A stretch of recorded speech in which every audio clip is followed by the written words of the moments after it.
Good evening and welcome to ICU TV main news. The headlines. Media urge to uphold accuracy and ethics ahead of elections. DEC, UG partner to promote drug-free workplaces. Government remains optimistic in 3 million ton copper target.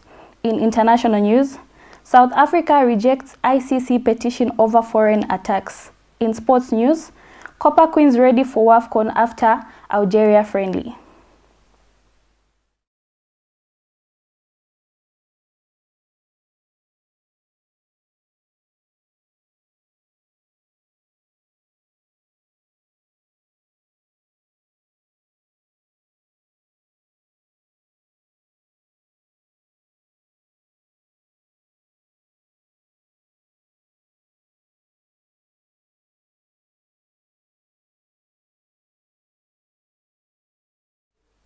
With the news in details, I am Loveness Mlenga. The government has urged journalists to uphold accuracy, ethics, and responsibility as Zambia heads towards the August 13th general elections. Precious Banda has more details in the following report. The Zambian government has urged journalists to uphold accuracy, ethics, and responsibility as Zambia prepares for the 13th August 2026 general elections. Speaking during the opening of the final Independent Broadcasting Authority Media and Elections Capacity Building Workshop for Copper Belt Broadcasting Stations in Dola, Information and Media Permanent Secretary Dabo Kabwana said the media has a crucial role in providing credible, factual, and balanced information, warning that misinformation can undermine public confidence in the electoral process. Mr. Kabwana also reminded journalists that they are subject to the same laws as every other citizen and encouraged them to remain professional by verifying information before publication and reporting responsibly throughout the election period. Precious Banda reporting for ICU TV News in Dola. The Drug Enforcement Commission, DEC, has partnered with the Zambia Union of Government and Allied Workers, UG, to strengthen efforts aimed at preventing substance abuse in public service workplaces. The two institutions signed a Memorandum of Association, MOU, under the Workers' Action Against Substance Abuse Program, which will focus on awareness campaigns, training, workplace policies, and support systems for affected employees. The partnership will also promote access to counseling, treatment, rehabilitation, and aftercare services as part of efforts to create safer, healthier, and drug-free workplaces across Zambia. The government remains optimistic that Zambia will achieve its target of producing 3 million tons of copper annually by 2031, driven by new mining investments, exploration activities, and expansion of existing mines. Ministry of Mines and Minerals Development Permanent Secretary Hapenga Kabeta said the strategy to reach the target includes increased production from existing mining operations, new greenfield investments, and contributions from small-scale miners. Zambia's copper production has continued to rise, reaching about 891,000 tons in 2025. Government said recent mining reforms and investments worth about 14 billion United States dollars have helped to revive operations and boost investor confidence in the sector. We go on a break. More local stories coming up. Stay tuned. The Information and Communications University is driving the thrill for the nation in research and development. Enroll now for full-time and distance programs in the School of Engineering, Humanities, Business and Education. To apply, visit our website at www.icuzambia.net or call us on +260 211 221 662 or 0966 342 359. Sponsorship is available. Enroll now. Welcome back. In local news, government has urged media owners to support the dissemination of accurate and responsible information on the Zambia School Health Program to enhance public awareness. Information and Media Permanent Secretary Dabo Kabwana, represented by Director Human Resource and Administration Lazarus Mlenga, said the media plays a critical role in informing citizens, shaping public understanding, and promoting accountability.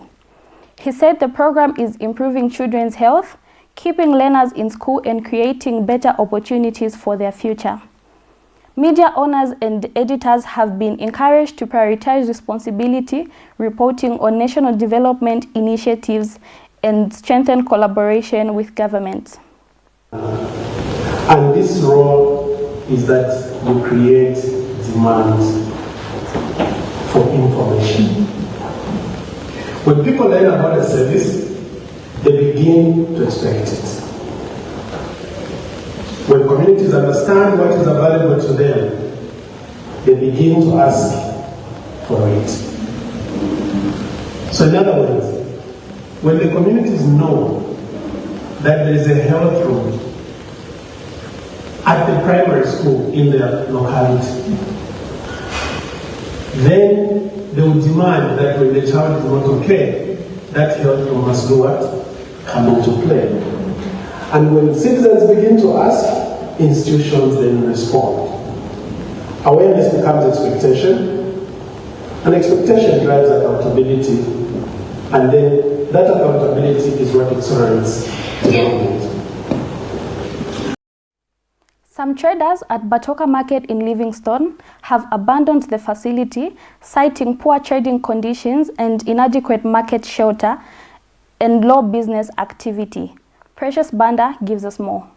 Some traders at Batoka Market in Livingstone have abandoned the facility, citing poor trading conditions and inadequate market shelter and low business activity. According to Prime TV2 reports, most trading stores at the market were closed with only one vegetable trader operating. The station reported that the trader said many vendors had left the market because the inadequate shelter forces them to conduct business in open, exposing them to harsh weather conditions. Meanwhile, Livingstone City Council Public Relations Manager Mevin Mokela had advised the Ward Development Committee to apply funding under the Constituents Development Fund (CDF) to facilitate the rehabilitation of the market. Reporting for ICU TV News, I am Precious Banda. The Zambia Meteorological Department has issued a moderate weather warning for strong winds expected to affect most parts of the country from July 28 to August 3, 2026. The department said a strong high-pressure system over the southeast coast of South Africa will bring cool and moist air into Zambia, resulting in strong winds, lower temperatures, and dusty conditions that may reduce visibility. Members of the public, farmers and water transport operations have been advised to take precautions by keeping warm, security loose structures, and exercising caution on lakes and rivers during the warning period. We take another break. Coming up, international news. The Information and Communications University is complementing government effort in promoting legal and safe mining for all Zambians. ICU is offering a short practical training course to artisanal and small-scale miners and those who intend to venture into mining. This training covers identification of rocks and minerals, mining operations and equipment, health and safety in mining, environmental protection, licensing and compliance. Qualifications: National Registration Card (NRC). Apply now at www.icuzambia.net. For more information, contact the ICU School of Mines, Department of Artisanal and Small-Scale Mining at +260 763 302 596 or +260 973 263 492. For analysis of mineral samples, contact the ICU School of Mines Laboratory at +260 973 263 492 or +260 977 833 434.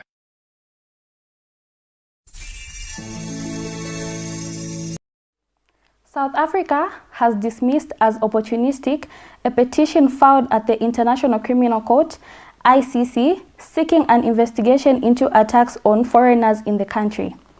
The petition, filed by two Ghanaian nationals, alleges that the violence against foreigners could amount to crimes against humanity and accuses the South African government of failing to prevent and punish those responsible.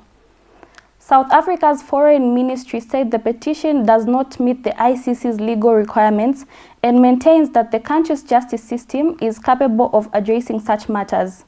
Tensions between Ghana and South Africa have continued to rise over the issue. The United States has carried out strikes on Iran for 12th consecutive night as tensions between the two countries continue to escalate.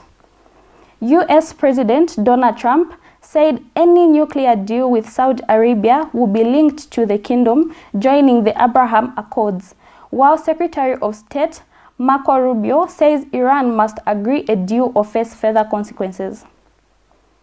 Iran has reported retaliatory missile and drone attacks targeting Jordan, Bahrain, and Kuwait, while the Islamic Revolutionary Guard Corps said a tanker is on fire in the Strait of Hormuz.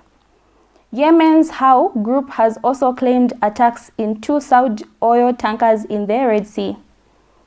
We take our final break, and still ahead is sports news.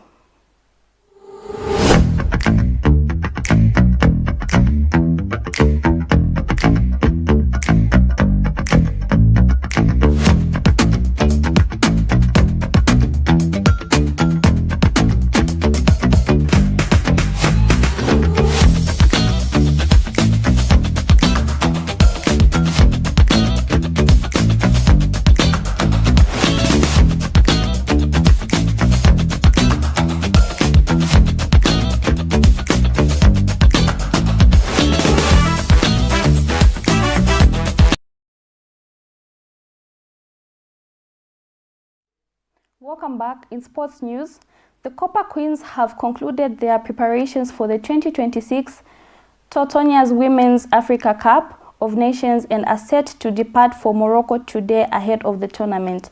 Precious Nurenda reports.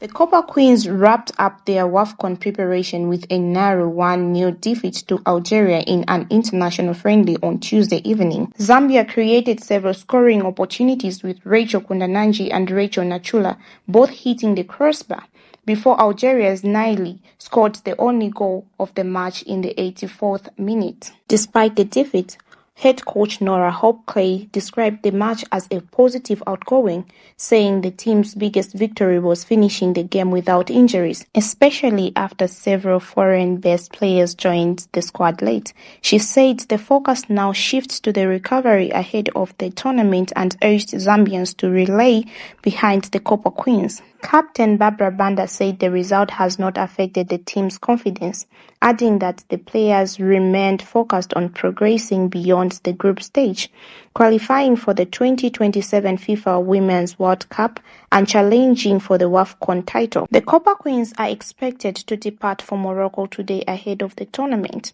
which kicks off on July 26. Precious Wine Nurenda reporting for ICU TV.